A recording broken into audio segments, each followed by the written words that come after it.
merci à tous d'être ici et merci beaucoup à Nathaniel Johnson d'être parmi nous. C'est un grand honneur pour moi de le présenter dans quelques instants. Je voudrais vous dire d'abord la chance que nous avons d'être dans ce jardin. Bénédicte vient de nous dire que ce jardin est un éco-jardin. Depuis peu de temps, il y a la plaque qui a été posée la semaine dernière, donc nous tenons à vous le signaler. Merci à tous d'être ici, et donc c'est vraiment un grand plaisir pour moi de présenter Nathaniel Johnson. Je vais faire une petite présentation d'abord en français et ensuite en anglais. Ensuite, sa lecture sera bilingue, il lira une partie de ses textes et je lirai une partie en français. Isabelle Calc fera la traduction des questions, donc vous aurez des questions à la suite de cette lecture. Voilà, donc c'est vraiment un grand plaisir. Je dois dire que j'ai découvert Nathaniel Johnson par ce livre, Unseen City. J'ai été en particulier touchée par tout ce qu'il dit des animaux, des oiseaux de la ville, en particulier des pigeons. Et sa manière de parler des pigeons m'a donné des arguments pour parler de mes pigeons à moi, dans mon jardin, quand des voisins étaient contrariés. Voilà, ça c'est juste une anecdote personnelle.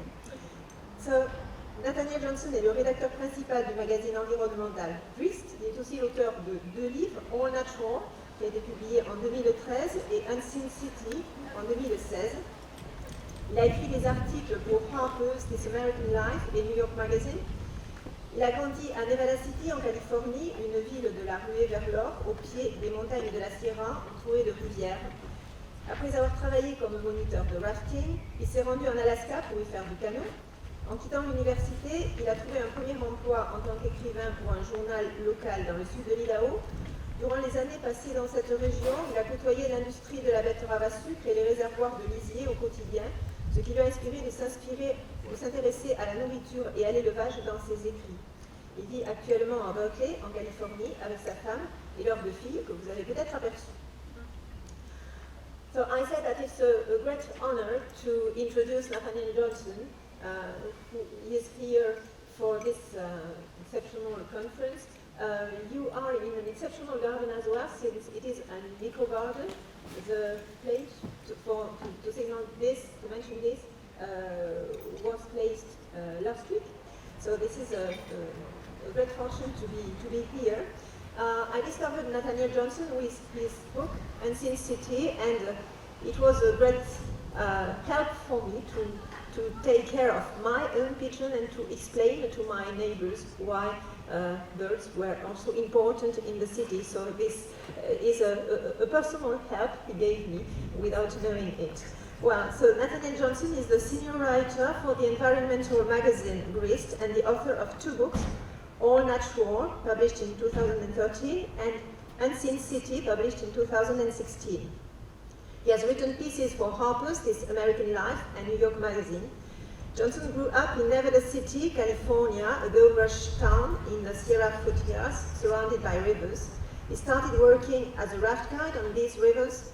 Then he traveled to Alaska to paddle there.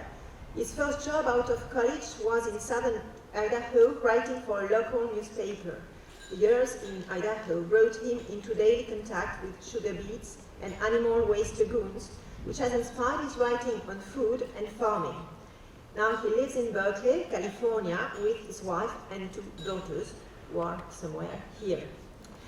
Well, so now he is going to read a part of his book, Unseen City, The Majesty of Pigeons, the discreet charm of snails and other wonders of the urban wilderness.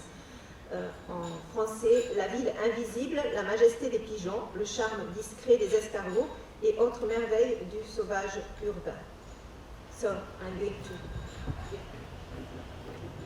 Thank you so much. It's truly moving for me to come here and be amongst this group of people all thinking about things that I am passionate about, and to visit France for the first time in my life after years and years of thinking that someday I would get here. So. Merci à tous, c'est très émouvant pour moi de me retrouver ici au milieu de tous ces gens qui partagent les mêmes passions que moi et d'être en France, ce qui était un rêve qui devient aujourd'hui réalité. Okay. My daughter, Josephine, is the reason this book exists. When she was about 1, she started asking me about things I'd learned to stop seeing. So I wrote this book to help others see nature in the city.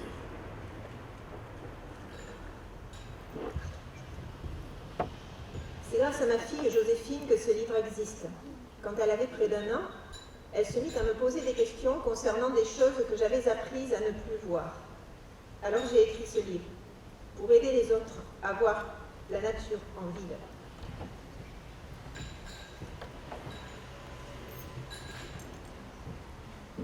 This makes more sense. It may not feel as if you are in nature when you walk through a city, but you are. All around you is a densely interconnected web of nutrient exchange, competing interests, and cross-species communication. There's an invisible world right in front of our noses, ready for exploration. Peut-être n'a-t-on pas la sensation d'être dans la nature lorsqu'on marche en ville. Pourtant, on l'est bel et bien. Tout autour de soi s'étend une toile dense et interconnectée d'échanges de nutriments, d'intérêts en compétition les uns avec les autres et de communication interspécifique. C'est un monde invisible qui existe juste sous notre nez, attendant d'être exploré.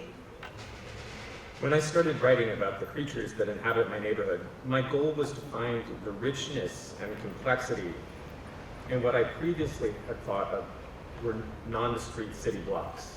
I wasn't interested in facts, per se. I was interested in living a more meaningful life. Facts are stupid things, the 19th century naturalist Louis Agassiz observed, until brought into connection with some general law.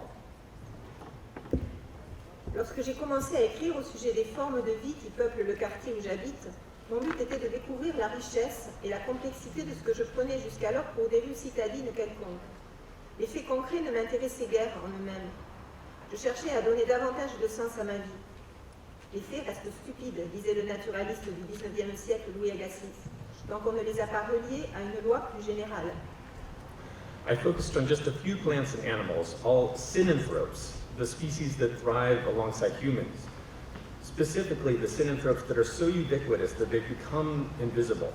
I wanted to uncover the wonder of the creatures that are so common, so expected, that they have faded into the background. Je me suis focalisée simplement sur quelques plantes et quelques animaux, rien que des synanthropes, ces espèces qui évoluent aux côtés des humains.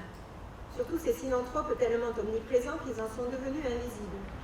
Je voulais révéler le caractère merveilleux de formes de vie tellement répandues, tellement attendues qu'elles se fondent dans le décor. I'd like readers to walk past a ginkgo and experience the same sort of wonder they might feel among a grove of coast redwoods. I'd like them to eagerly seek out the scruffy weeds growing in the cracks of the sidewalk. I'd like readers to feel awe in the presence of a majestic street pigeon. Okay, maybe not awe, but at least a degree of respect tempered by a dose of realistic disgust and an appreciation for the ridiculous. J'aimerais que les lecteurs et lectrices qui passent devant un ginkgo biloba s'émerveillent autant que lorsqu'ils se retrouvent au milieu d'un bosquet de séquoia, comme ceux qui poussent en Californie. J'aimerais qu'ils se lancent à la recherche des mauvaises herbes qui poussent dans les crevasses des trottoirs. J'aimerais que mes lecteurs s'extasient en présence du majestueux pigeon des rues. D'accord, on n'ira peut-être pas jusqu'à l'extase, mais au moins un certain respect, mêlé d'une dose de dégoût réaliste et d'un peu de goût de ridicule. When you actually live with nature day in and day out, you get to see it at its least dignified. This is a good, even necessary way of looking at nature, because it is honest. Nature is not always beautiful. It can be grotesque, it can be cruel, and it can be comical. If humans hope to achieve a more harmonious relationship with the natural world, we will have to see it in full, breathtaking, dirty, and inspiring, and annoying, all at the same time. Quand on vit vraiment avec la nature nuit et jour, on commence à en voir les aspects les moins dignes. C'est une manière saine de regarder la nature, nécessaire même, qui relève de l'honnêteté. La nature n'est pas toujours belle, elle peut se montrer grotesque, elle peut être cruelle ou s'avérer comique. Si les humains espèrent arriver à une relation plus harmonieuse avec le monde naturel, il nous faudra le voir dans son entier. Le monde naturel tel qu'il est, à couper le souffle, plein de terre, source d'inspiration et d'exaspération à la fois. All too often we see only the good or only the bad. If we can love nature for what it really is, not just as idealized perfection, we'll have a real chance of ending the strife between civilization and wilderness and replacing it with something like intimacy. Trop souvent, nous ne voyons que ce qui est bon ou mauvais. Si nous aimons la nature pour ce qu'elle est vraiment, pas juste une perfection idéalisée, alors nous aurons des chances de mettre fin à la guerre qui oppose la civilisation sauvage, pour la remplacer par quelque chose qui serait davantage de l'ordre de l'intimité. By focusing on urban and suburban wildlife in this book, I'm breaking with the tradition of nature writing. According to that tradition, a man, it's almost always a man, goes alone into the wilderness. He comes into contact with the more authentic form of nature, is renewed, and waxes lyrical. Instead of doing that, I want to bring humans and nature back together to see if I can find the experience of natural wonder without leaving civilization. It seems to me a more honest and therefore a more pragmatic and useful approach. En concentrant mon attention dans ce livre sur la vie à l'état sauvage en milieu urbain et périurbain, je romps délibérément avec la tradition du nature writing. Selon cette tradition, un homme, il s'agit presque toujours d'un homme, s'en va seul séjourner dans le monde sauvage, la wilderness. Il entre en contact avec une sorte de nature plus authentique, s'en trouve régénéré, et il part dans des envolées lyriques. Plutôt que de m'inscrire dans leurs pas, j'aspire à rassembler les humains et la nature pour voir s'il m'est possible de m'émerveiller devant la nature, sans pour autant quitter la civilisation. Cela me semble une approche plus honnête, et par conséquent, plus pragmatique et plus utile. It turns out that a lot of popular nature writing is actually about humans and nature together. The humans just get censored. Thoreau downplays the details of where he got his food and washed his clothes in Walden. And nature photography and documentary films routinely edit out signs of humanity to preserve the illusion of remote austerity.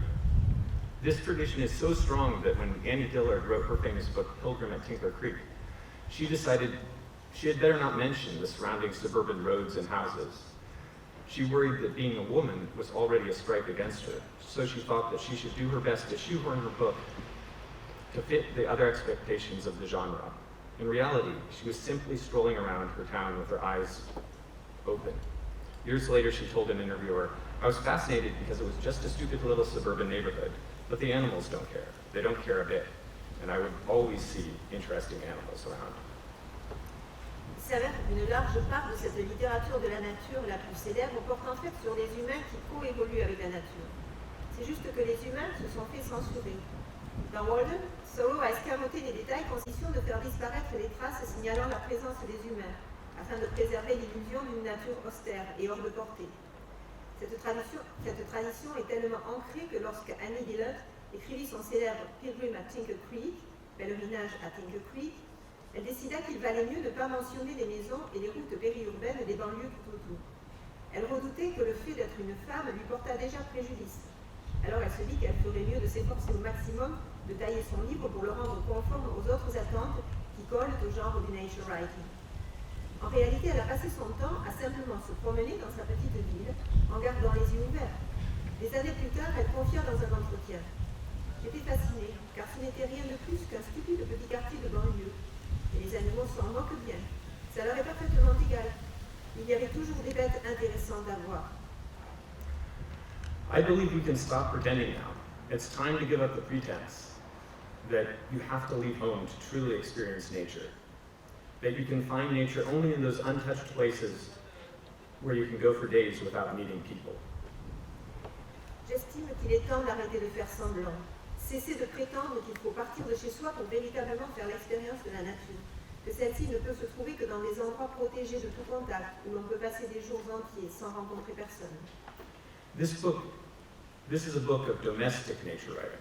Its ultimate purpose is to endow readers with a sense of belonging among their non-human neighbors. This kind of belonging could help tether people to the outside world. There's a measure of rootlessness in modern life. We move a lot, which means we have less time to learn local history. We no longer walk through surroundings saturated with memories. We have traded local knowledge for mobility. This lack of local knowledge yields a world that is less meaningful, literally less filled with meaning, which abrades the soul. But meaning is all around, in the urban wildlife, simply waiting for those who have the eyes to see it. Ce livre porte sur la nature domestique, Son but ultime est d'offrir à mes lecteurs et lectrices le sentiment d'appartenir à une communauté incluant leurs voisins non humains. Cette façon d'habiter le monde saurait rattacher les gens au monde extérieur. La vie moderne implique une part de déracinement. Nous sommes toujours en train de déménager, ce qui veut dire que nous avons moins le temps d'apprendre l'histoire locale et que nos pas nous guident de moins en moins dans des lieux saturés de souvenirs. Nous avons renoncé au savoir local en échange de mobilité. Ces lacunes dans notre connaissance de ce qui nous entoure donnent lieu à un monde moins signifiant, littéralement plus vide de sens, avec des effets corrosifs pour l'âme. Mais tout autour de nous est signifiant, au cœur du sauvage urbain, attendant simplement que nous sachions avoir des yeux pour le voir. For example, consider the ginkgo tree, which traveled on a near fatal journey out of deep time before finding the perfect home in modern cities. Is there any leaf as strange as the ginkgo biloba? Most tree leaves are built around the main backbone, running up the middle with ribs branching off to each side. And the structure of the ginkgo's dual-lobed fan, the source of the name biloba, is strangely simple. The veins run from the edge of the leaf all the way down to its stem. Prenons par exemple le ginkgo biloba, cet arbre qui survécut à un voyage à travers les âges qui aurait pu lui être fatal, avant de trouver son habitat idéal dans les villes modernes. Existe-t-il feuilles aussi étranges que celles du ginkgo biloba?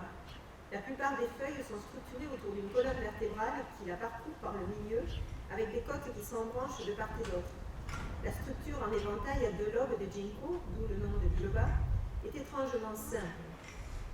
Les veines partent du bord de la feuille et rejoignent directement la tige en bas de la feuille. Sometimes they divide in two, the veins, but they never resemble the normal branching networks.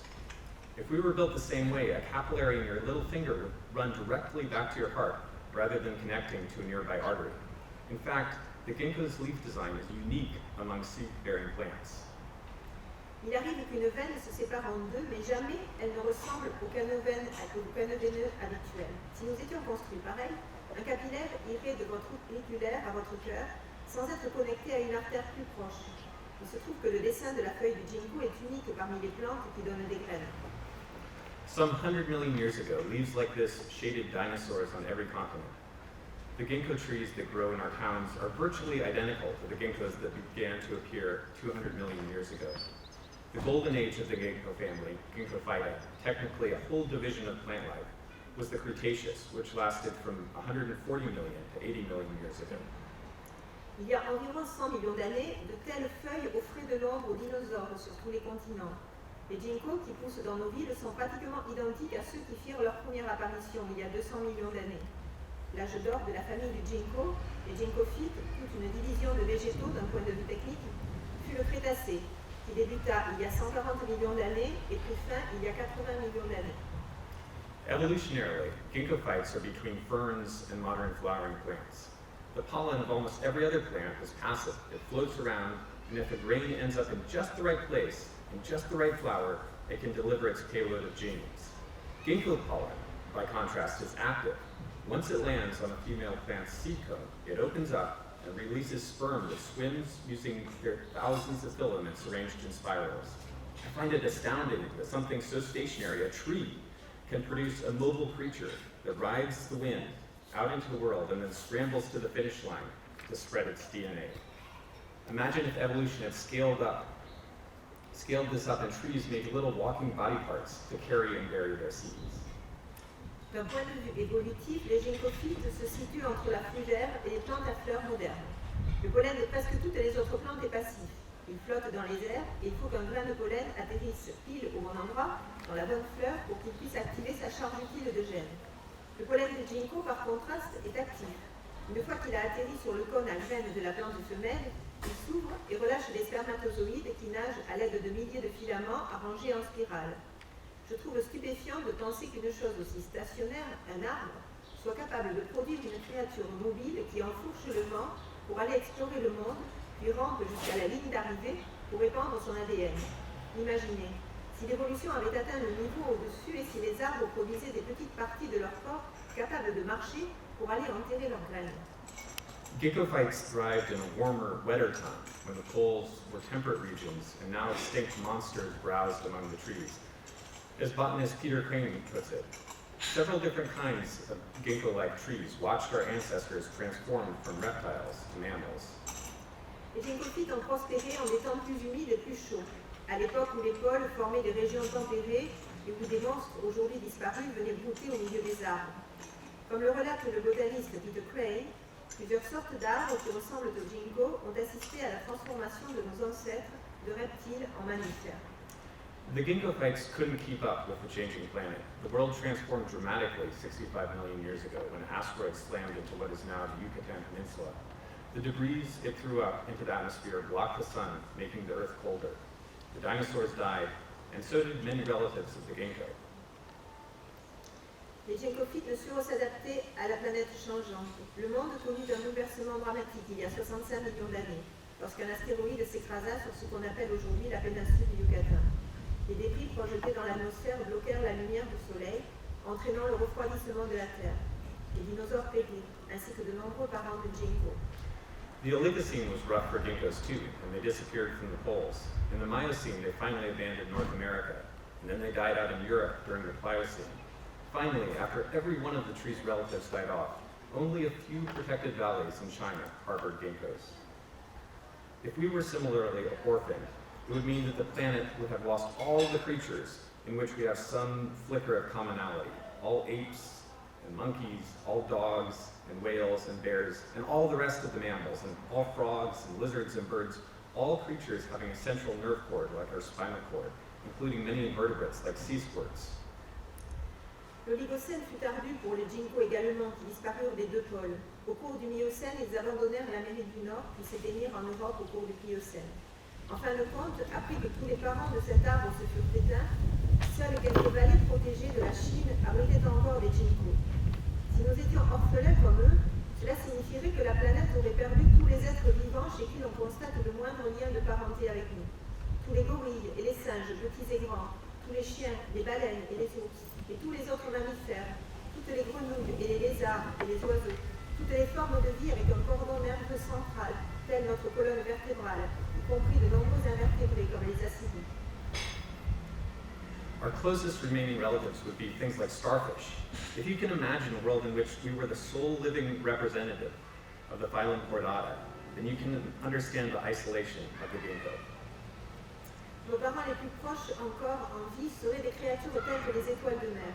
Si vous parveniez à imaginer un monde où nous serions les derniers représentants des cordées, alors vous comprendrez à quel point le ginkgo s'est retrouvé isolé.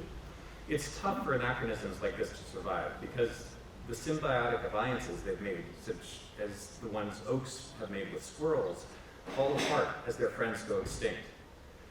But ginkgos managed to find a new friend, humans. The tree probably would have died off if people hadn't taken a liking to them.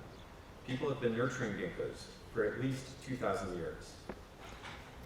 De tels anachronismes peinent à survivre, car les alliances symbiotiques qu'ils ont constituées, comme par exemple celle reliant le chêne à l'écureuil, s'effondrent en même temps que leurs amis disparaissent. Et les ginkgos ont su trouver de nouveaux amis, les humains. Ces arbres se seraient probablement éteints si les humains ne s'étaient pas épris d'eux. Les humains assurent la subsistance des ginkgos depuis au moins 2000 ans à présent. Humans carried the ginkgo out into the world, reversing its retreat. In 1730, Dutch merchants brought a ginkgo from Japan to the Botanic Garden in Utrecht, Holland.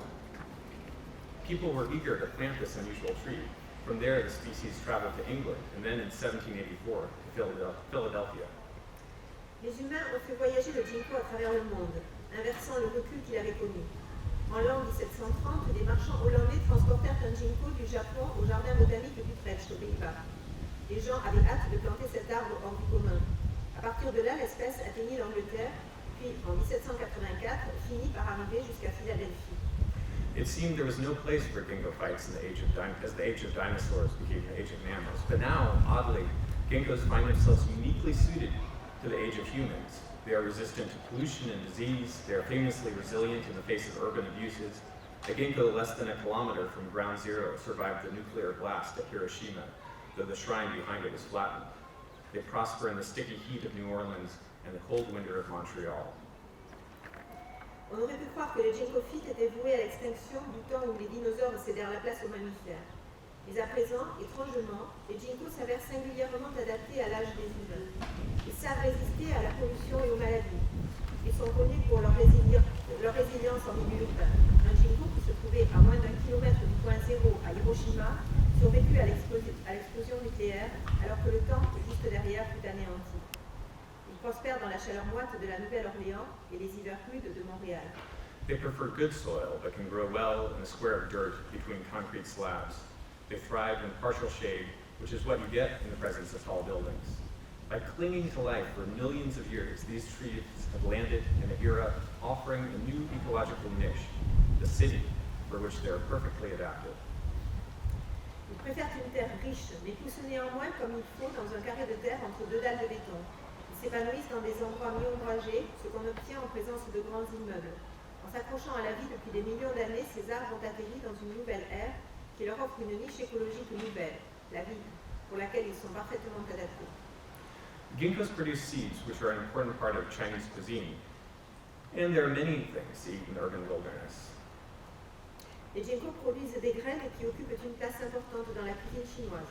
Le sauvage urbain recèle par ailleurs de nombreux aliments. Many of the plants that are good for people to eat have traveled with us. Dandelion seeds came to the New World on the Mayflower, though historians don't know if they were for use as medicine or food. Dandelions can provide real sustenance if you dig up their starchy roots, rather than trying to eat their leaves. Une grande partie des plantes qui profitent aux humains ont voyagé avec nous. Les graines de pissenlit ont atteint le Nouveau Monde en arrivant à bord du Mayflower, bien que les historiens ne sachent dire s'ils étaient destinés à des usages médicinaux ou culinaires. Les pissenlits sont une véritable source de nutriments si l'on arrache leurs racines farineuses plutôt que de manger leurs feuilles. I tend to dislike invasive plants because they take over and crowd out diversity, but when I began to look closely at these weeds, I saw a lot to admire. They can grow in incredibly hostile environments without water, fertilizer, or even soil. They grow despite the fact that people frequently pull them up and poison them. They are tough, versatile, and resilient. And as one forager points out, the chemicals that make these weeds strong also give them powerful flavors prized by chefs. J'ai tendance à prendre les plantes invasives en briques parce qu'elles remplacent d'autres espèces et réduisent la biodiversité. Mais à mesure que je commençais à m'intéresser de plus près à ces mauvaises herbes, il m'a paru qu'elles étaient admirables en de nombreux points. Elles arrivent à pousser dans des milieux incroyablement hostiles, sans eau, sans fertilisants et même sans terre. Elles continuent de pousser en dépit du fait que les gens les arrachent ou les empoisonnent fréquemment. Elles sont robustes, polyvalentes et résilientes.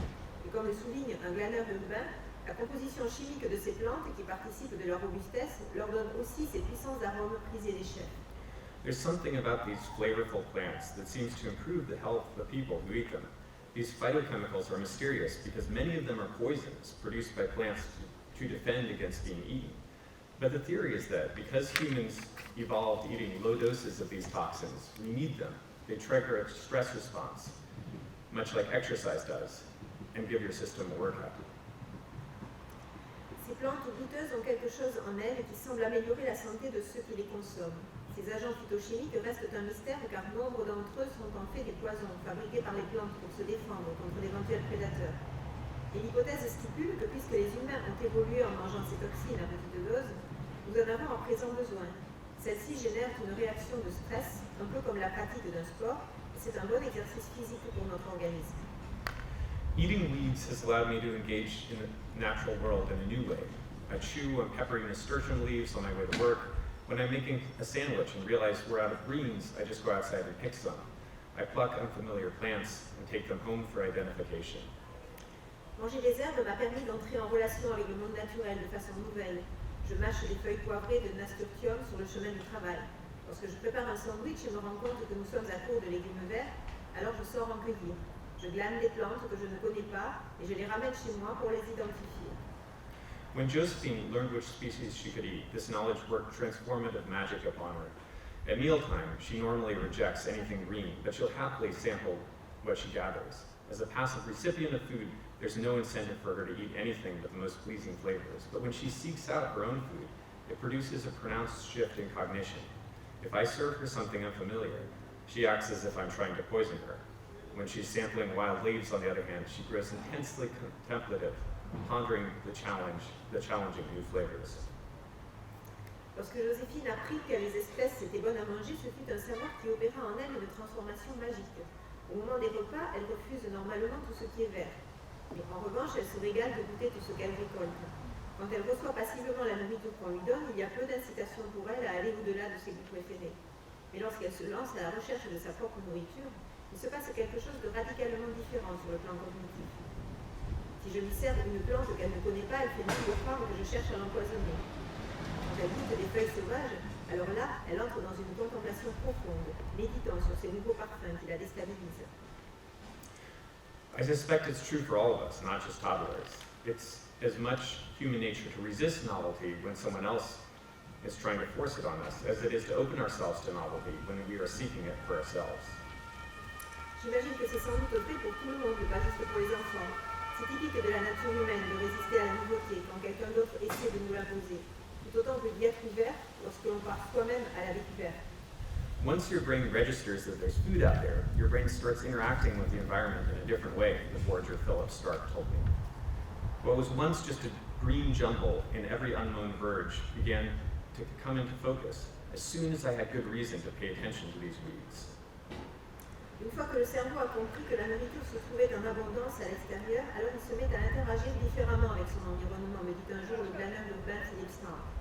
Dès que j'eus une bonne raison de prêter attention aux herbes, alors je me mis à voir vraiment ce que je ne percevais vaguement jusque-là, comme du fouillis vert dans n'importe quel accotement qui n'avait pas été tondu. Josephine, who never learned not to see these plants, can identify almost as many species as I can. As a game, I'll sit on our stoop and send her off in search of sorrel or dock, and a few minutes later she'll come running back with the correct leaf. It still seems miraculous to me that toddlers, all of us actually, can find one nondescript plant among many. When you learn about an edible plant, something clicks into place. Joséphine, qui n'a jamais appris à ne pas voir les plantes, est capable d'identifier presque autant de plantes que moi. En guise de jeu, je m'assieds souvent sur le perron devant chez nous et je l'envoie chercher de l'oseille et de la patience. Et quelques minutes plus tard, elle revient en courant avec la bonne feuille. Cela me semble un miracle que les enfants en bas âge, cela est valable pour nous tous en fait, soient capables de trouver une plante tellement quelconque parmi d'autres. Lorsqu'on découvre une plante comestible, il y a une nouvelle connexion qui s'établit. Of course, there are more than plants to commune with in cities. The form of wildlife you are most likely to encounter is a pigeon. Many people hate pigeons, but here are a few reasons to respect them. Bien entendu, les villes offrent bien davantage que les plantes dont il veut entrer en communion avec la nature. La forme de vie sauvage qu'on est le plus susceptible de croiser en ville est le pigeon. Et beaucoup de gens détestent les pigeons. Et voici quelques raisons de les respecter. So this is for you. Feral pigeons are the same species as birds bred to race, which have sold for more than $300,000 a bird. Those trained for racing can travel at up to 110 miles per hour for hours on end, propelled by massive breast muscles that constitute a third of their weight. Those breast muscles make them a culinary delicacy, and they are regularly served in fine restaurants. Le pigeon féral est de la même espèce que ces oiseaux élevés pour les courses qui se vendent jusqu'à $300,000 par oiseau. Ceux qu'on entraîne peuvent voler jusqu'à presque 180 km/h, et ce pendant des heures, portés par des pectoraux massifs qui représentent un tiers de leur poids. Ce sont ces mêmes muscles qui en font un mets délicat, et le pigeon est régulièrement au menu des grands restaurants. They have a mysterious ability to find their way home, no matter what scientists do to confuse them. Pigeons have received the highest military honors after delivering messages through storms of bullets. Pigeon Post was the first major endeavor undertaken by one of the fledgling ventures in journalism, which would become Reuters, the world's largest news gathering organization. Pigeons mate for life and can live to the age of 20. Il possède la mystérieuse faculté de retrouver le chemin menant à son pigeonnier, peu importe ce qu'inventent les scientifiques pour les induire en erreur. Le pigeon reçut les plus hautes décorations dans l'armée pour avoir traversé des pluies de balles afin de porter des messages. Le pigeon voyageur fut l'une des plus grandes aventures entreprises par un groupe de journalistes en herbe, qui deviendrait par la suite Reuters, la plus grande organisation de collecte des informations au monde. Les pigeons forment des couples à vie et peuvent vivre jusqu'à 20 ans. For most of history, there was no distinction between scruffy pigeons and iconic doves. The bird that brought Noah, while on his ark, the first sign of dry land, if you go back to the Hebrew, the word for that bird actually translates to of the pigeon type. Au cours de la majeure partie de l'histoire, on ne faisait aucune distinction entre le pigeon, repoussant, et la colombe, vénérée. Cet oiseau qui apporta à Noé sur son arche le premier signe de terre sèche. Si l'on remonte à l'hébreu, le mot pour désigner cet oiseau se traduit par de type pigeon. But at some point, people began thinking of doves and pigeons differently. They're all in the same family. It's just that somewhere along the line, certain species arbitrarily acquired the name dove, while others got called pigeon. Some got both.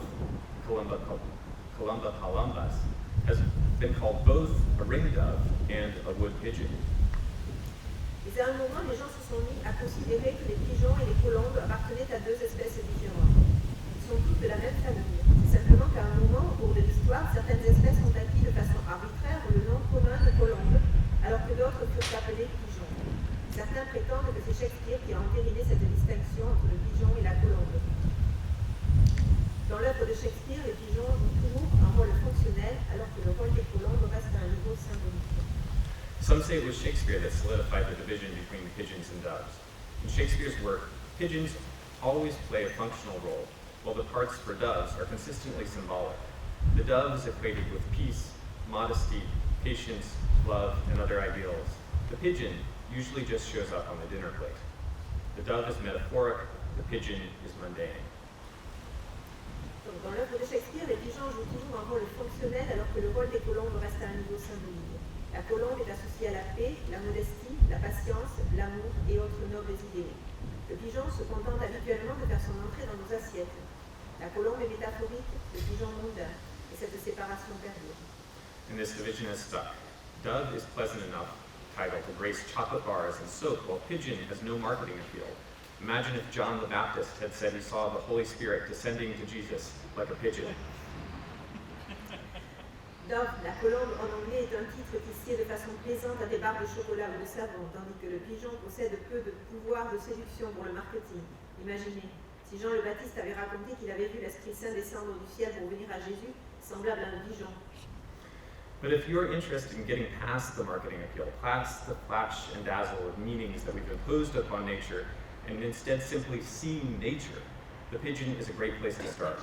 As any other creature lives so closely with us, while so successfully avoiding the romantic varnish of human imagination. Unvarnished nature is far more wondrous than our romantic artifice.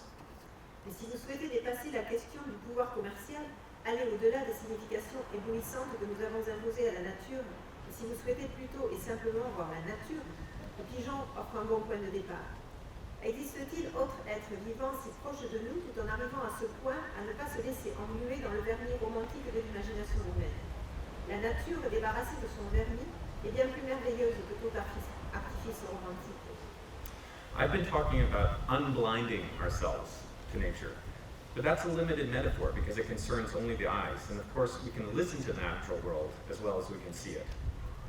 Cela fait un moment que je parle de se désaveugler en présence de la nature, mais il s'agit là d'une métaphore limitée parce que cela ne concerne que les yeux et que bien entendu, nous avons la faculté d'écouter le monde naturel tout autant que de le voir.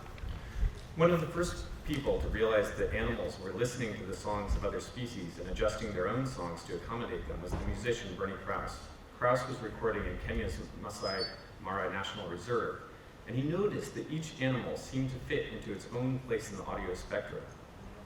No longer a cacophony, it became a partitioned collection of vocal organisms, a highly orchestrated acoustic arrangement of insects, spotted hyenas, eagle owls, African wood owls, elephants, tree hyrax, distant lions, and several knots of tree frogs and toads. Every distinct voice seemed to fit within its own acoustic bandwidth. L'un des premiers à prendre conscience du fait que les animaux écoutent les chants des autres espèces et ajustent leur propre chant pour s'y accommoder est Bernie Krause. Krause procédait à des enregistrements dans la réserve naturelle des Masai Mara au Kenya. Il remarqua que chaque animal différent semblait se faire sa propre place dans le spectre audio. Cela n'avait plus rien à voir avec une cacophonie. Cela devint un recueil segmenté d'organismes vocaux, un arrangement acoustique hautement orchestré, avec des insectes, des hyènes tachetées, des hiboux grandus, des lilotes africaines, des éléphants, des damons des arbres, des lions plus au loin, et plusieurs groupes de grenouilles et crapauds arboricoles. Chaque voix distincte semblait se forger sa propre largeur de bande acoustique. Put simply, each creature was filling a special place in the sonic spectrum.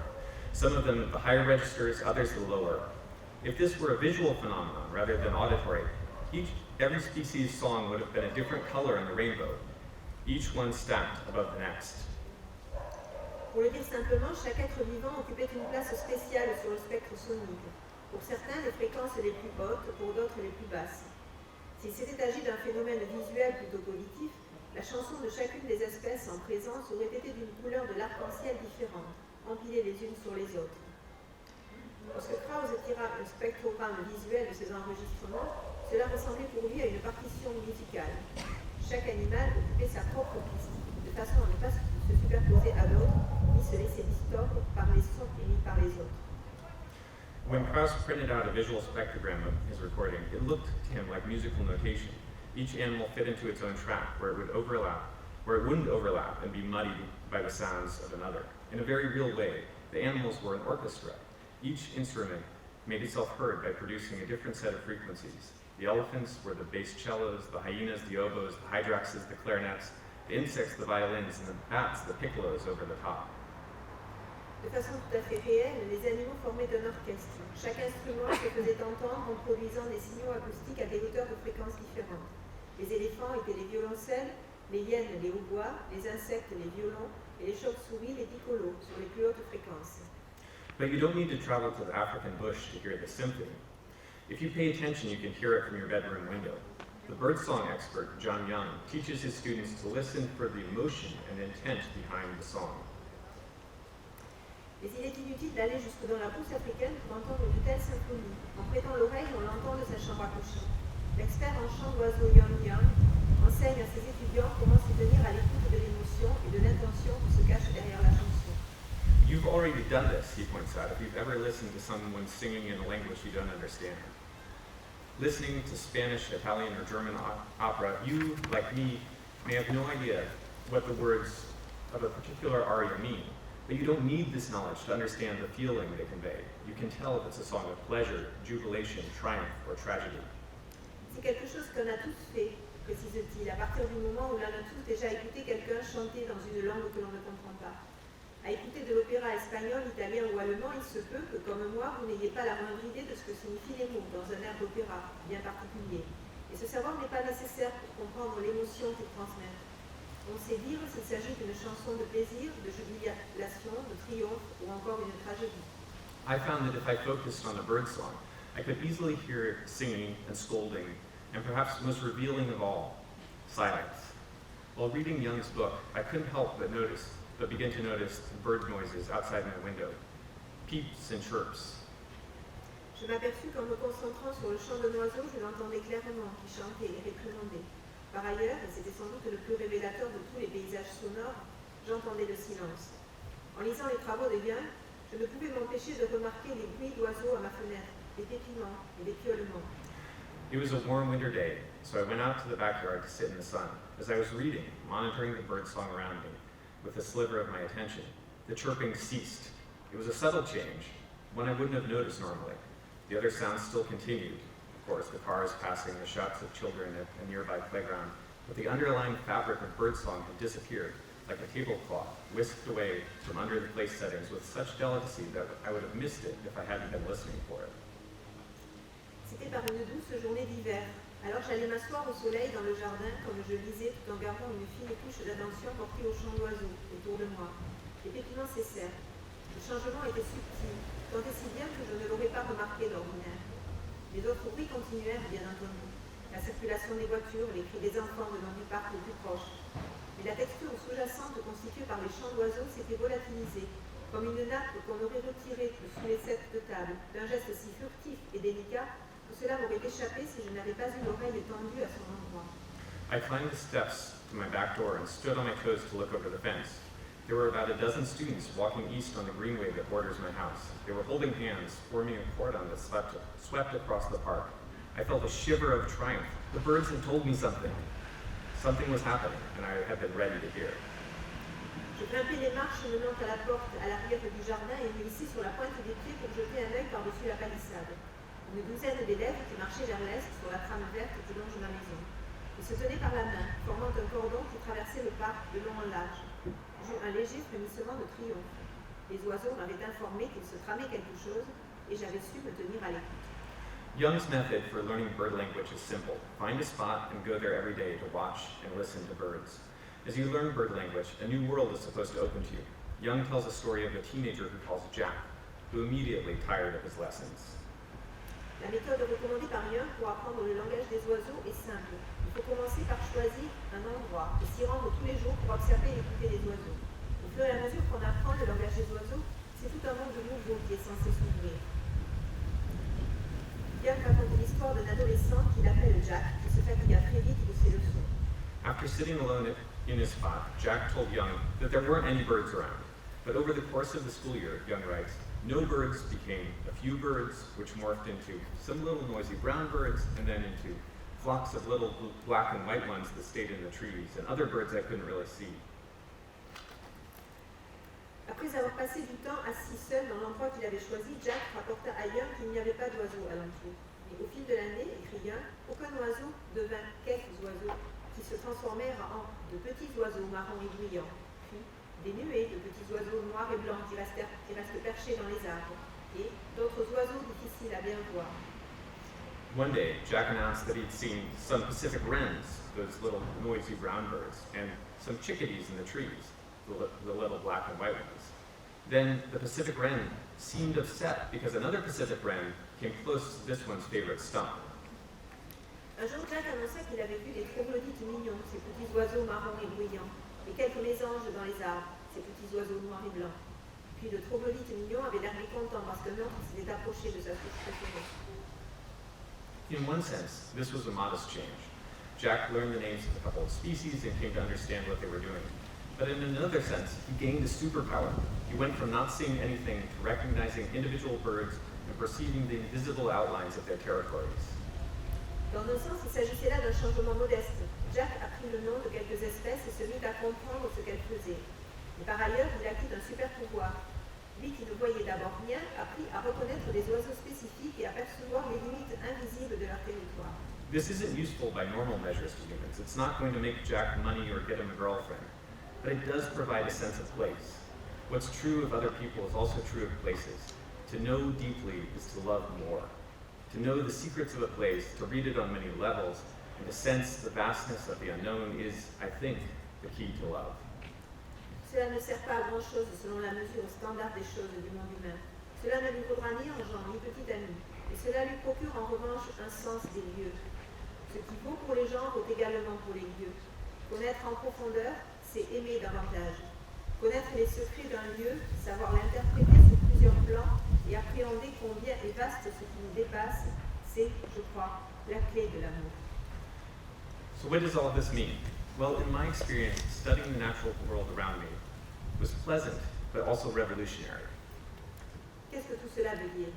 Eh bien, selon moi, étudier le monde naturel qui m'entoure fut une expérience agréable, mais aussi révolutionnaire. If people start paying attention to the organisms that are thriving unseen among us, I think it will change us for the better. On a political scale, we'll become more realistic and more effective in our efforts to protect the environment. On a personal scale, we'll be happier and more full of wonder. Si les gens se mettent à prêter attention aux organismes qui évoluent parmi nous sans qu'on les voie, je crois que cela nous fera changer, et dans le bon sens. Sur le plan politique, nous deviendrons plus efficaces et réalistes dans nos efforts pour protéger l'environnement. Sur le plan personnel, nous serons plus heureux et ouverts à l'émerveillement. Cities are engineered to serve humans efficiently, usually without much regard to the needs of other species, which is why I find such hope in this fecundity, this second wave of life bubbling up and indeed thriving in the places we sought to reduce to purely human utility. Les villes sont planifiées pour servir efficacement aux humains, sans grand égard en général pour les besoins des autres espèces. C'est pourquoi je vois tant d'espoir dans cette fécondité, cette deuxième vague de vie en pleine ébullition, et qui prospère bel et bien dans ces endroits que nous avons cherché à réduire à une utilité purement humaine. Nature has already adapted to us. It's time we adapted to it, or at least took notice. The creatures of the unseen city could be our salve, or even our salvation. As more people have moved to cities, a romantic mode of thinking about nature has grown more dominant. It's all very well to romanticize nature when it's far away, but the real test comes when nature asserts itself in our lives. La nature s'est déjà adaptée à nous. Il est temps que nous nous adaptions à elle, ou tout au moins que nous la prenions en compte. Ces êtres vivants qui évoluent au sein de la ville invisible pourraient bien nous apaiser, voire même nous sauver. Avec l'afflux de la population vers les villes, une façon romantique de penser à la nature s'est imposée comme dominante. C'est très bien d'imaginer une nature romantique et loin de nous, Et le vrai test se présente lorsque la nature s'affirme dans notre vie. Instead of glorifying only untouched wilderness, we might build an environmental ethic that allows humans and nature to live together, an ethic that, instead of telling us to stop spoiling nature, would tell us how to use nature to support ourselves. Plutôt que de glorifier seulement la nature sauvage, inaltérée, nous pourrions bâtir une éthique environnementale qui permette aux humains et à la nature de vivre ensemble. Éthique qui, plutôt que de nous enjoindre d'arrêter de spolier la nature, nous apprendrait à l'utiliser pour subvenir à nos besoins. We might begin to honor and respect people who deal directly with the natural world, the farmers, the miners, the loggers, who make our lives possible. City dwellers often denounce these people for defiling nature while simultaneously demanding the raw materials they provide. Nous pourrions nous mettre à honorer et à respecter ces gens qui vivent directement au contact de la nature, les paysans, les mineurs, les bûcherons, et qui rendent notre vie possible. Les citadins accusent souvent ces personnes de défigurer la nature alors que dans le même temps, ils exigent les matières premières produites par ces mêmes personnes. If we had a more realistic sense of the give and take necessary for living with nature, we might begin to value their hands-on experience. We might see that we need their practical knowledge to guide us to true sustainability. Si nous étions capables de comprendre de façon plus réaliste les équilibres nécessaires pour vivre avec la nature, nous pourrions alors apprécier la valeur de leur savoir pratique.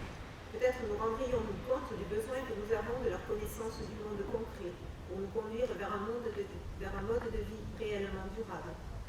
How do we reach that place where we might use nature carefully, mindfully, to meet the needs of humanity? The first step is to stop thinking of nature as something far away that we must save from someone else and start seeing it all around us. The first step is to open our eyes to the existence of nature in our daily lives. Comment atteindre cet objectif? Arriver à utiliser la nature avec précaution, en faisant attention pour répondre aux besoins de l'humanité. La première étape, c'est de cesser de penser à la nature comme quelque chose de très éloigné, qu'il nous faudrait sauver de quelqu'un d'autre, pour commencer à la voir partout autour de nous. Un premier pas serait d'ouvrir les yeux pour apprécier l'existence de la nature dans notre quotidien. All this talk of accepting the reality of nature might sound as if I'm arguing for disenchantment. My purpose is precisely the opposite. The point of this book is re-enchantment. Instead of glorifying some distant and mythologized version of nature, I argue for the magic of the real.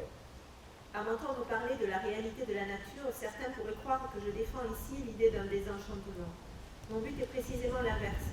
Ce livre a pour objectif de réenchanter le monde.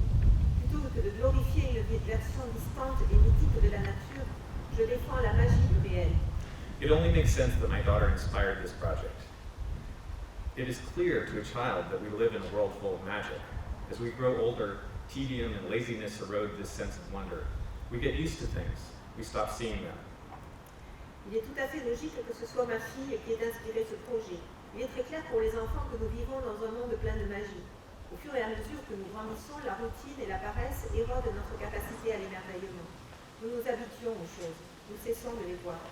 Rachel Carson wrote that she wished for all children a sense of wonder so indestructible that it would last throughout life as an unfailing antidote against boredom and disenchantment of later years.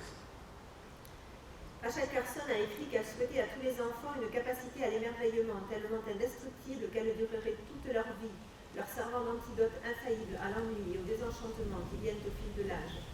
Parents who are able to nurture that sense of wonder give their children a great gift. And for those of us who feel it slipping away in ourselves, it's not too late.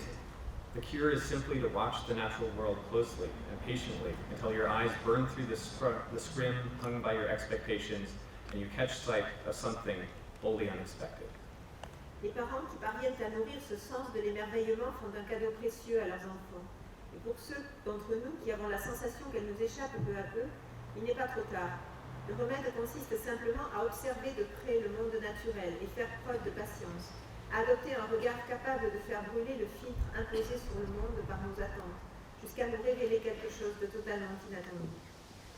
This act of wizardry, of re-enchantment, takes work. You can't do it all the time. It's simply not possible to always see the world fresh and in full like a child, while also making money, paying bills on time, and taking care of a family. Cet acte de sorcellerie, de réenchantement demande du labeur. On ne peut le pratiquer en permanence. Il est tout simplement impossible de voir en permanence le monde dans toute sa fraîcheur et sa plénitude, à la manière des enfants, pendant qu'on s'affaire à gagner de l'argent, à payer ses factures à temps et à s'occuper d'une famille. There's a reason my brain created a shorthand for noting and dismissing generic trees. They're not important in meeting my immediate needs, are not a threat. They're not going to make the rent more affordable. It would be hard to function if, like a 2-year-old, I became so transfixed by a seed pod that I forgot to go to work. Il y a une raison pour laquelle mon cerveau avait créé des raccourcis pour remarquer et ignorer les arbres de façon générique. Les arbres ne m'aident pas à satisfaire mes besoins immédiats. Ils ne représentent aucun danger et ne vont pas m'aider à payer mon loyer. Il me serait difficile d'être opérationnel si, tel un enfant de 2 ans, je me laissais tellement transporter par mon poste que j'en oubliais d'aller au travail. But doing this work and occasionally acting like a 2-year-old pays dividends of awe and pleasure. It doesn't take very much time to notice that you live within nature. It can happen while you're waiting for the bus in the morning, or eating lunch, or walking home in the evening. Et se dédier à cette activité, se comporter tel un enfant de 2 ans, de temps à autre, peut rapporter gros en termes d'enchantement et de plaisir. Il ne faut pas beaucoup de temps pour s'apercevoir que l'on vit au sein de la nature. Cela peut arriver le matin en attendant le bus, ou à l'heure du déjeuner, ou le soir sur le chemin du retour. Wonder doesn't come from outside after driving somewhere spectacular. It comes from within.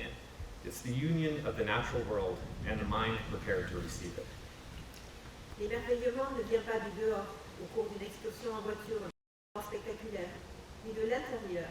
C'est la rencontre entre le monde naturel et l'esprit, prêt à l'accueillir. A person with a clear heart and an open mind can experience the wilderness anywhere on earth. It is a quality of one's own consciousness, the poet Gary Snyder said. The planet is a wild place, and it always will be. Quiconque a le cœur limpide et l'esprit ouvert peut faire l'expérience de la nature sauvage à n'importe quel endroit de la Terre.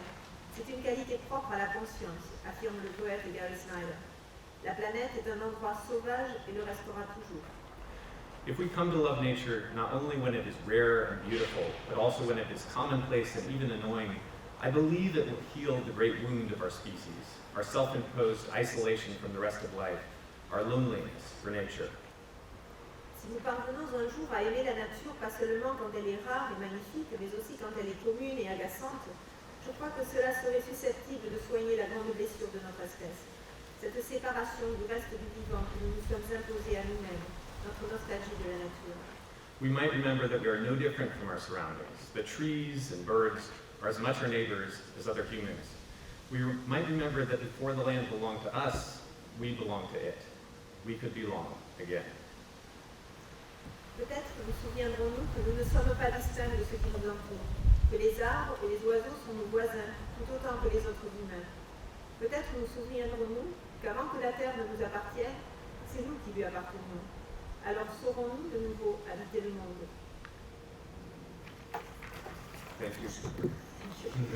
Je tiens à dire que la traduction est de Bénédicte Meillon.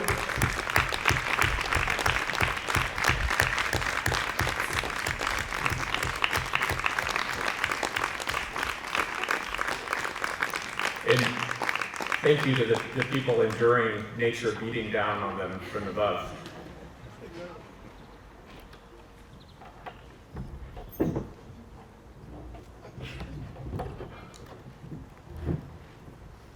In this moment of switching places, I'd like to tell people that this friend of mine made these Feral City trading cards that I would like to give away today. So if you come see me, I will give you maybe a gray fox or a robber fly. Donc, un ami à lui qui a fait des cartes sur la ville férale, donc si vous venez tout à l'heure, on peut vous donner des cartes sur le renard gris, le changement d'insectes, l'espèce, la tique, la côte pacifique, etc. Donc on a à peu près, je pense qu'on pourra déborder de 10 minutes par rapport à l'horaire prévu, on n'est pas trop en retard, donc en gros une trentaine de minutes pour des questions. Donc, est-ce qu'il y a un micro qui va circuler? Oui. Voilà, donc vous pouvez les poser en français et en anglais, ou juste en anglais, juste en français, ou juste en français, selon votre langue favorite. Et donc, moi, je me chargerai de faire la traduction pour notre ami et de traduire en retour ces réponses. Thank you very much. It was a great talk. And I really enjoyed your book a lot. And can you hear me okay? Oh no, not so great. I said it was a great talk. Thank you so much. And after I read your book, I started indeed trying to pick up different plants and putting them in my mouth. And I continued doing this for quite a while until people started telling me that it might be poisonous. And indeed, I looked it up, and there were a bunch of things that were poisonous potentially. And then I kind of got freaked out, and I stopped eating plants that I just saw randomly. So I wanted to ask, how do you? Is there a trick for that? Do you have to spend a lot of time looking at which things are poisonous before you? He's saying he started putting wild plants in his mouth and he realized that many of them can be poisonous. And what's the trick for dealing with that? Donc on n'entend pas trop bien les questions, par les formes à micro. Donc la question portait justement sur les plantes et le poison dont on a parlé tout à l'heure. Et donc Jess nous disait qu'il avait essayé justement de goûter des plantes et qu'on s'aperçoit très vite que effectivement certaines peuvent comporter du poison. Alors du coup la question portait sur comment est-ce qu'on gère ça. So I have 3 recommendations. The first is you should really find someone who's done this before to take you out. And they exist. The internet is an amazing thing. You can find these people. The second suggestion is guidebooks. There are guidebooks in every local region for foraging food. But if you really want to be hardcore about it, the survivalists have these methods where you experiment on your own. You just take the tiniest bite the first time and then you wait to see if you have to go to the hospital. And then you take a slightly bigger bite the next. So. Donc en fait, il y a 3 conseils. Le premier serait de vous rapprocher de quelqu'un qui a déjà fait ça avant vous et qui donc a l'expérience, et ça existe, on peut en trouver. Il y a aussi un grand nombre de guides qui existent sur les plantes dans diverses régions, donc ça aussi ça peut aider. Ou bien, donc il y a la méthode des survivalistes, des survivalists, qui est en fait de commencer par goûter un tout petit morceau, vous attendez, vous voyez si ça vous envoie à l'hôpital ou pas, et puis si ça marche, vous en prenez un petit peu plus, et vous attendez pour voir si votre organisme le supporte.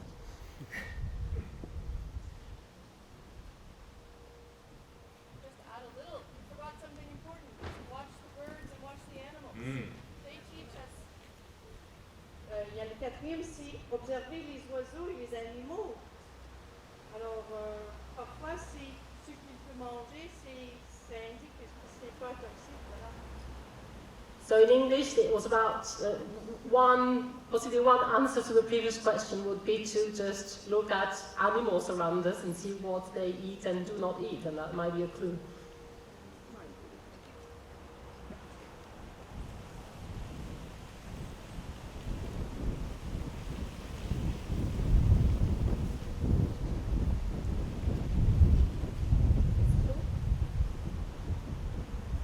Well, I have one maybe, which is a more general one. I was very interested in one of the words you used at some point, which was making a connection with nature. So could you develop on that and give us more examples? Because I thought that was really the answer, and something you could have used again at the end when you said that we had to rediscover, not just rediscover nature, but redefine the way we deal with nature around us. So could you just develop on this idea of connection, connecting with nature?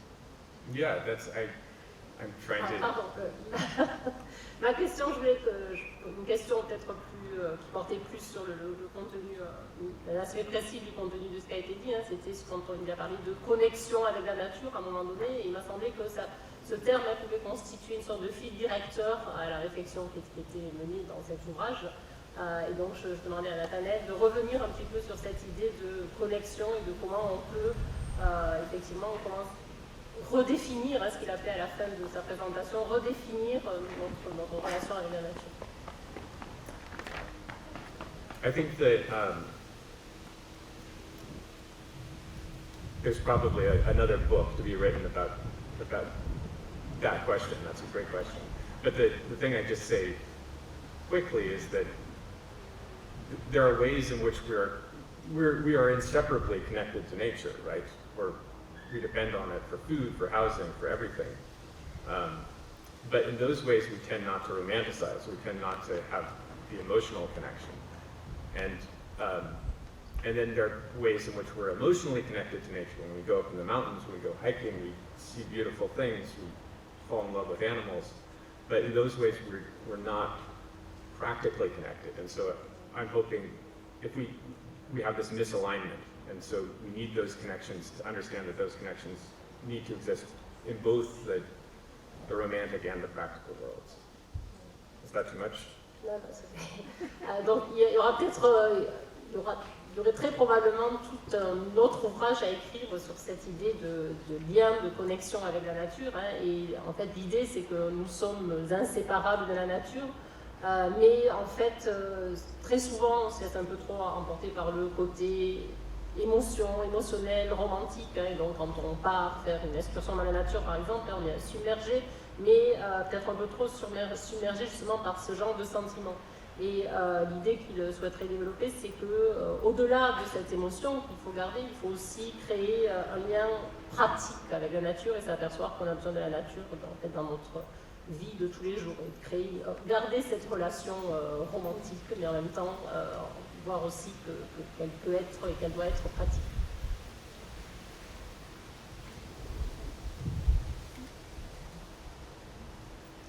Good.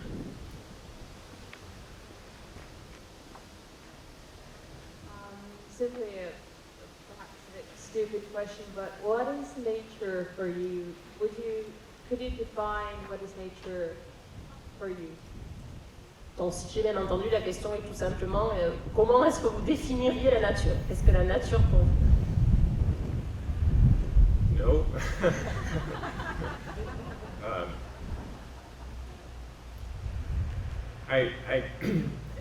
The way I think about it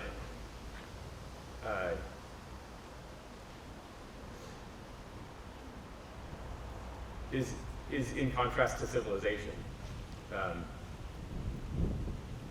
But it's one of those concepts which, if you start to look too closely around the edges, it dissolves. Donc, la première pensée qui lui viendrait, c'est d'opposer nature à civilisation. Mais c'est un de ces concepts qui part un petit peu, un morceau qui se dissout très vite si on commence à en regarder vraiment les pourtours.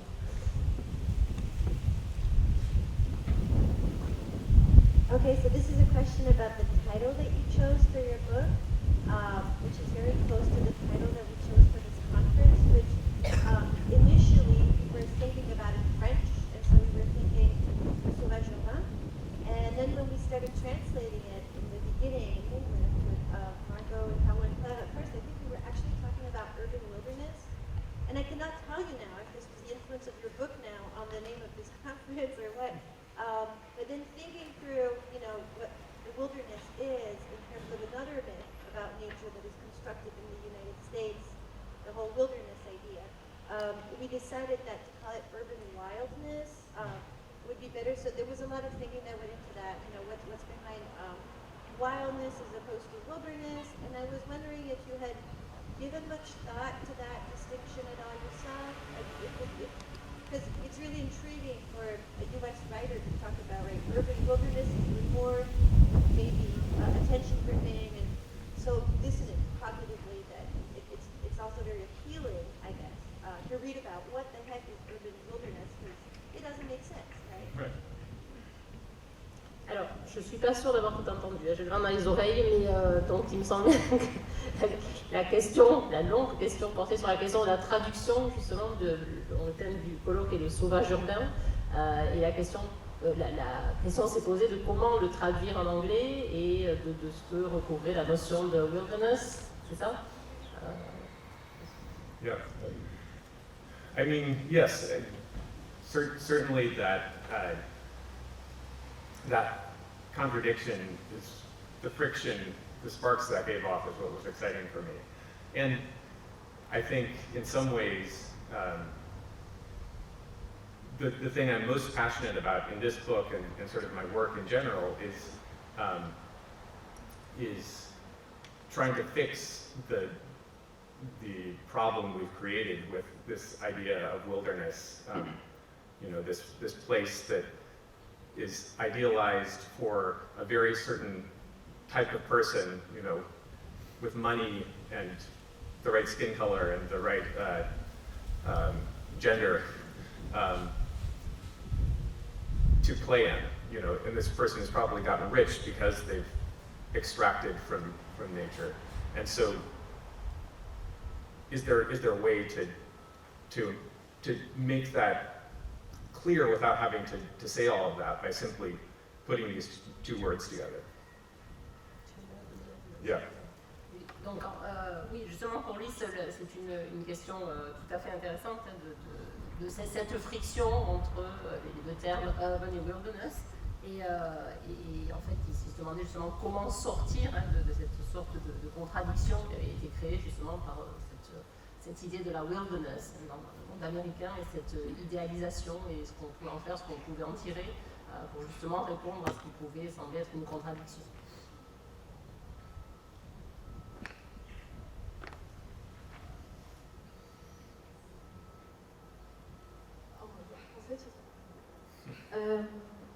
Moi, merci pour votre talk. Je suis assez d'accord avec. Je partage plus que vous. Je suis complètement d'accord avec vous sur le fait de la nécessité de réouvrir ses yeux, ses oreilles, y compris en milieu urbain, à la nature. Mais est-ce que ça ne reste pas le parent pauvre quand même de la nature? Est-ce que justement il n'y a pas un effort à aller voir l'altérité de cette nature? Alors que ce soit un effort physique pour aller jusqu'à elle, mais aussi pour aller rencontrer sa richesse et aller dans sa maison. Parce que vous mettez de la valeur quand même qui ne soit pas romantique à cet endroit de la nature, finalement, de la rencontre.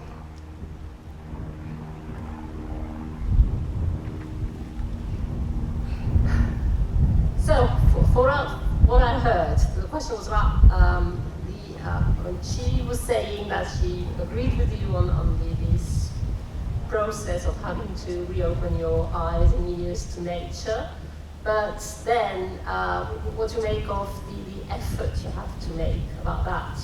Vous parlez de parents pauvres, c'est ça, j'ai bien entendu? Yeah, right, okay. So the fact that it's in an urban setting, does that make it something less than really being in the midst of nature itself, or and what sort of effort does it have to does it Right. ask or demand? So I think that the effort, it's easy to see things that are unusual, right? If something is threatening, or it's rare, or it's valuable or precious, it jumps into our attention. When something is habitual, we learn not to see it. We have to train ourselves to be blind, or else we'll be distracted by these things and not able to carry on our lives. And so, in this way, what I'm asking is sort of, you know, an exercise in Buddhism to slow down enough to see the things that we've learned to stop seeing, to make our lives a little bit easier and smoother. And that requires effort. Yeah. Yeah. Donc en fait c'est toujours facile de voir ce qui est inhabituel, hein, tout ce qui est de l'ordre du menaçant, du rare ou quelque chose qui est particulièrement remarquable, on va le voir. Par contre tout ce qui est normal, hein, on désapprend en quelque sorte à le voir, on ne le voit plus. Donc l'idée ce serait plutôt de faire un petit peu comme dans le bouddhisme, de ralentir le rythme de nos vies et de réapprendre un petit peu à voir ce qui est autour de nous et qui est de l'ordre de l'habitude. On va voir l'habitude.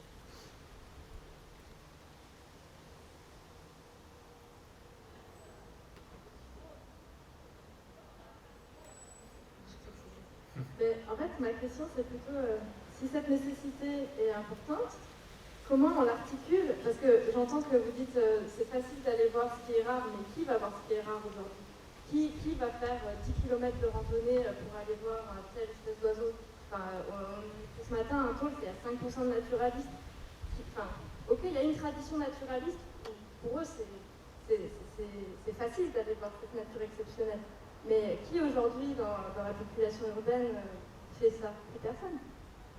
So the question was, in fact, how does it work practically? That is to say, in other words, I mean, it's all very well, but who's going to do this? Who's going to work 10 kilometers just to see a bird in an urban context? Right. Well, I don't think, I think the first answer to that is, you know, it's here. You don't have to walk. It's in front of our noses. But the second, that's not the point. You're right. You have to work. And so I think that only the people who feel the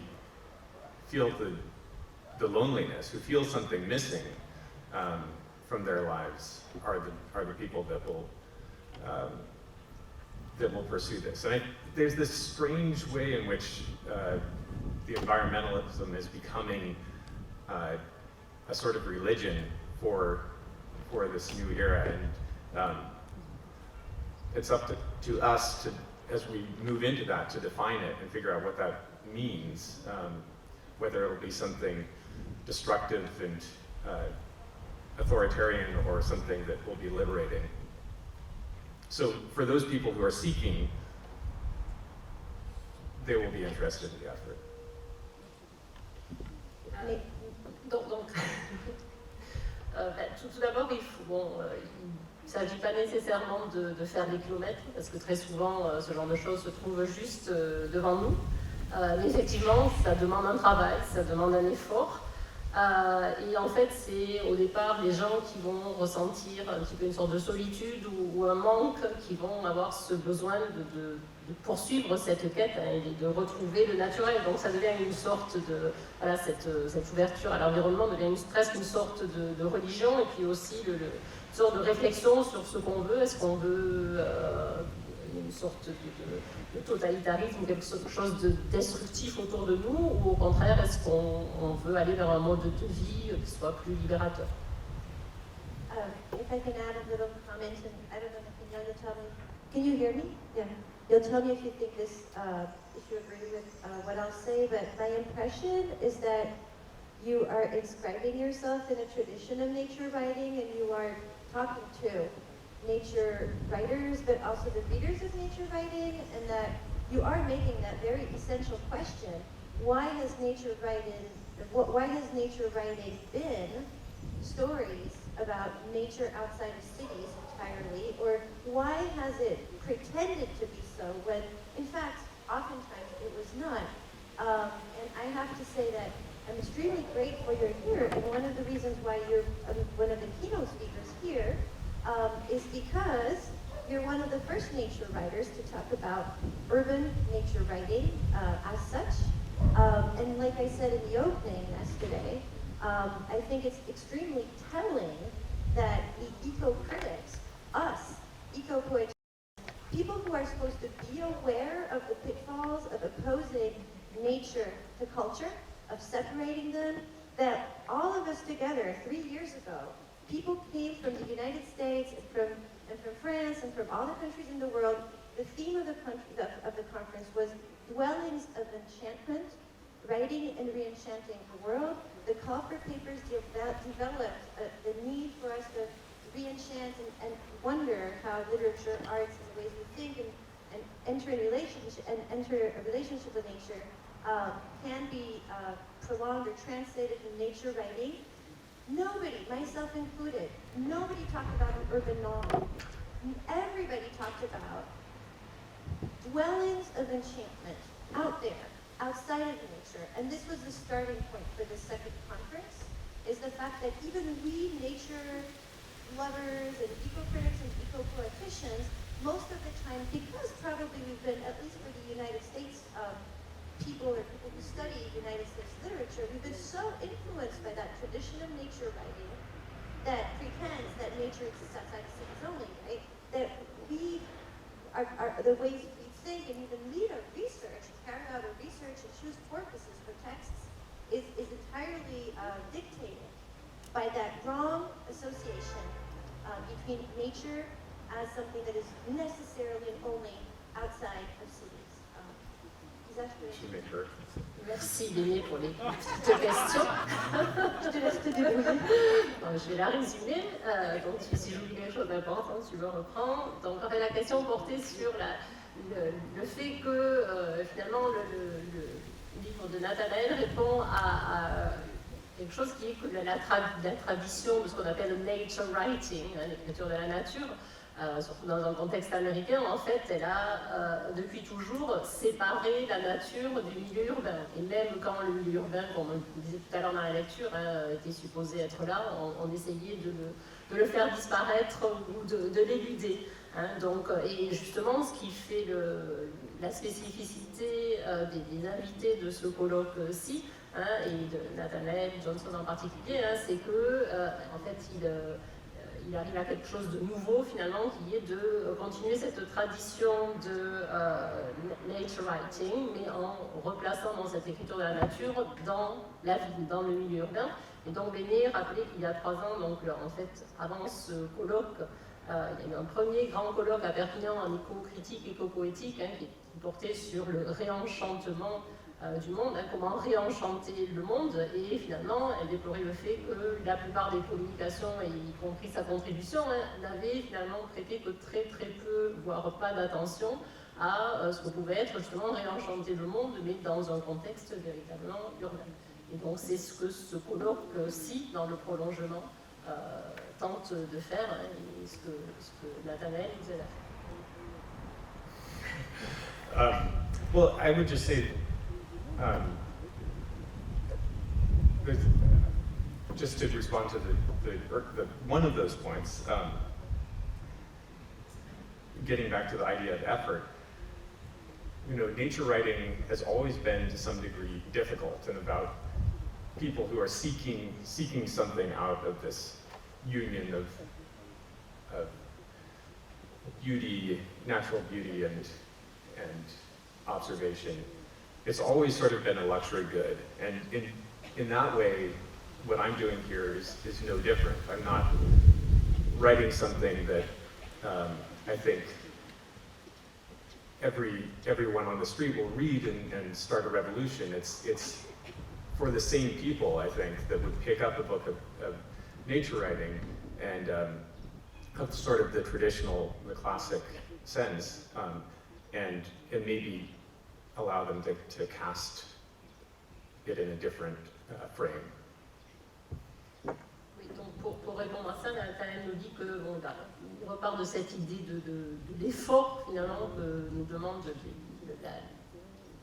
ce contact, ce lien avec la nature en ville, mais qu'une fois qu'on a compris qu'il y a ce petit effort à produire, en fait, il ne pense pas s'inscrire dans quelque chose de complètement différent. Au contraire, il prolonge, il continue la tradition de ce qu'a été jusqu'ici le nature writing, qui portait notamment sur l'idée d'une sorte d'union et de rencontre entre la beauté de la nature et l'observation. Donc en fait, il ne prétend pas faire quoi que ce soit de différent et d'être révolutionnaire, mais c'est simplement s'adresser aux mêmes lecteurs qui s'intéressent à ce nature writing classique, mais leur demander simplement de se positionner dans un cadre légèrement différent. Est-ce qu'on peut prendre encore une ou deux questions? Don't you think also that the shift you suggest also requires some deep political and economic changes? Because throughout the whole expose, you never start to even mention that the look we have on the world and the time we have to devote to it is also determined by the system, by capitalism, by productivism. So what do you make of this very political dimension of the way we look to the world? Bon, la question porte sur peut-on en fait, en tout cas tout ce qui a été dit, comment peut-on le couper d'un contexte politique et économique, et est-ce que justement pour arriver à tout ça, pour arriver à ce lien avec la nature en milieu urbain, est-ce que cela ne demande pas d'abord des changements importants en termes politiques et économiques, et notamment que faire de cette influence du capitalisme et de cette production effrénée dans ce contexte? Yeah, I mean, this is what I write about every day in my journalism. And in this book, I wanted to step back a bit from current affairs. And it's, I mean, we can go there. It's, I mean, I think the short period of time we have, there's, you know, I've been watching us flounder in this direction for the last 40 years, and I see no hope that we'll be able to change direction in the next 12. So, and yes, the capitalist systems are driving this, but so are the socialist ones, and so are the authoritarian. You know, you look at these lists of the biggest companies in the world which are driving the majority of carbon emissions, and over half of them are state-owned oil companies. You know, so it's a difficult problem, and there's I don't think there's a simple political answer.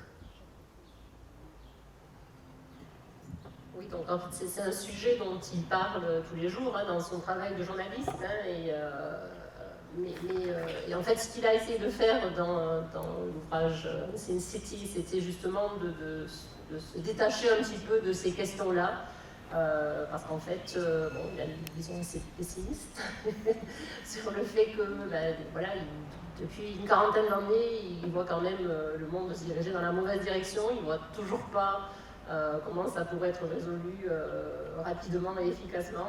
Il y a en effet l'influence du capitalisme, mais pas seulement. Il y a aussi des gouvernements socialistes autoritaires, etc. Plus toutes les grandes compagnies qui sont responsables de la majorité des émissions de carbone. Donc voilà, c'est pas un problème simple, il n'y a pas de question simple à apporter selon lui. Mais l'idée, apparemment, c'était que Sin City, c'est une manière aussi de ne pas poser ces questions-là, de commencer par s'en détacher, mais effectivement. I'm not completely pessimistic. I mean, in the sense that we are part of nature, nature creates climate change. This has happened several times before in the Earth's history, you know, and we have the power to see what we're doing and stop it, but perhaps we are no more perceptive than the bacteria that created the last major climate change that caused these extinctions. So the world will change, nature will thrive.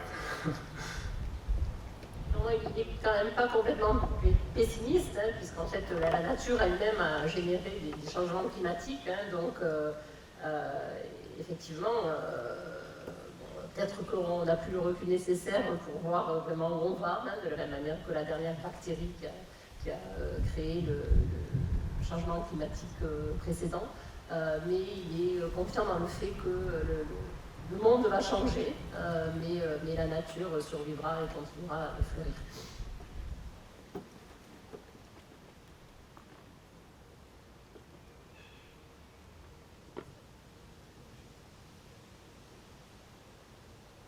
Just to follow up on the last question, I think another question is actually the socioeconomic status of the observer, actually, and because as you mentioned before, nature writing has historically been, as you say, a luxury good of the person who has time to go out.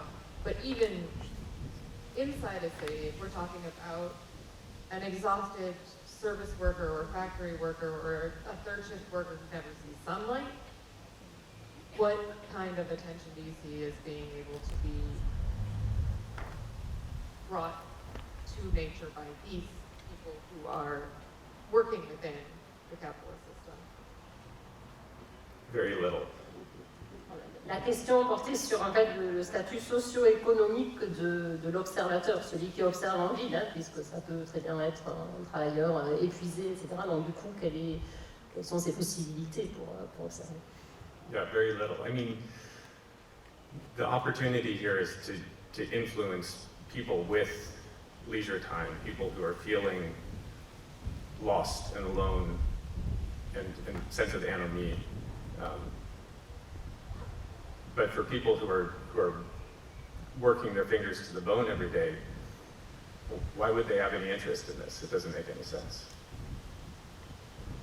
Donc en effet, c'est une bonne question et c'est une question clé, hein, parce que l'idée, c'est dans un premier temps d'essayer d'influencer les gens qui ont un petit peu de temps libre et des gens qui se cherchent un petit peu et qui ont envie de combler une sorte de vide et qui auraient le temps de le faire, hein, parce qu'en effet, quelqu'un qui s'épuise au travail tous les jours va avoir beaucoup moins de motivation et beaucoup moins de possibilités de le faire. Donc c'est effectivement une question clé.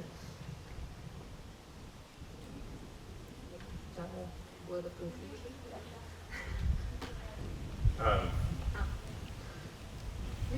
Je voudrais juste rebondir, réagir sur ça. Je pense que même ces personnes qui travaillent toute la semaine, peut-être que je parle d'un contexte français ou européen, mais ils ont quand même la possibilité, ils ont un week-end, ils ont quand même la possibilité aussi d'avoir ce regard, d'avoir ce besoin, d'avoir cette nécessité de contact avec la nature. Je parle là de mon père qui est soudeur et qui passe tout son week-end dans son jardin, son petit paradis et qui a vraiment besoin de cette connexion. Tout à fait un des flexibles de votre nouveau regard. This was a way to react to the previous question and a more positive view and an opinion that even people working hard all through the week may be experiencing this sense of loneliness or may want to bridge this sort of gap at the weekend. And she was in particular thinking, well, her dad works hard all the week and all through the week, and he's a welder and then loves being in his garden at the weekend.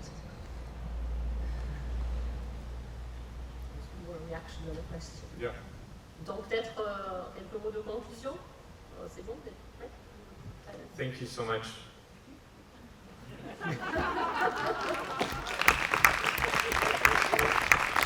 I'm taking my cards.